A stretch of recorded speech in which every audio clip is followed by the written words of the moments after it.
Pêl-droed, ffwtbol, soccer. Os da chi'n licio un o'r tri yma, mae'r pethefnos dwytha wedi bod yn ffantastig. Os dim, mae gennych chi ddewis. Dych chi'n ein self-isolatio heb dyledu, neu dych chi'n ei fel fi, prynu crys rhad a neidio ar y bandwagon. Dyma'r 5 peth gorau sydd wedi digwydd hyd yn hyn ym mhencampwriaeth Euros 2020, sy'n digwydd yn 2021. Ond mae dal yn cael iawn 2020, fod hi'n 2021. Mae yna gymaint mi di medru ddewis. Mark Ddigwydd yn gwisgo bucket hat, cheese and football. Malcolm Allen yn bod yn Malcolm Allen. Ac yn cyflwyno ni bus driver fashion. Ac wrth gwrs, yr Alban yn droio 0-0 efo Lloegr. No goal for us and no goal for you. Rhif 5, mae Aaron Ramsey. Mae'r boi ma ar dan.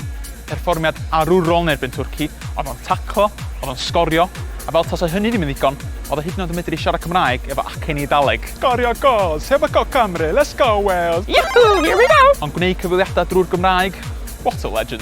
Yn bedwerydd ar y rhestr, mae Pontryd Bendigaid. Say what? Pentra'n flaenorol yn cael ei adnabod am y cyflwynydd Ifan Jones-Evans. Never heard of him. Ysbrydoliaeth tu ôl i Cymru Field. I don't believe you. Neuad bentra, absolutely massive. Most impressive. Ac yn gartra i'r Cymro cynta nath ddringo Everest heb ddisgyn. Wan yn cael ei adnabod am fod yn gartra i Cymro na ddisgyn 4 step. Great pub banter. Yn y drydydd safle, mae Gareth Bale. Gareth ni, captain fantastic. Cofio pan oedd o chwarae fo'r sprinklers na'n training? Oh, Gareth. A pan oedd o ddeud yn y press conference na. I never knew Stoke were that good. Oh, Gareth. Pan oedd o fethu'r penalty na. A wedyn nath o ymddiheuro. Oh, Gareth. Swn i'n lyfio mynd ar lads holiday efo fo. Proper joker. Well, when I fingered her, she shit down my arm. Yn ail ar y rhestr, mae Super Danny Ward. Mae'r boi ma yn gallu neud wbath. Fysa Danny Ward yn gallu stopio Brexit. Fysa Danny Ward yn gallu neud nionod grio. Os o Danny Ward yn cael Covid, sy'n rhaid i'r virus yn di isolation. Danny Ward. Super Danny Ward. Rhif 1 heddiw.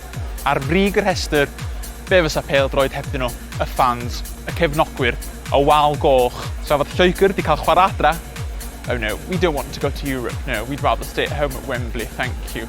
Yn Bacw neu'n Rhufain, oedd y wal goch yna yn chantio, yn dawnsio, ac wrth gwrs, yn gwneud be mae'r Cymru'n neud ora.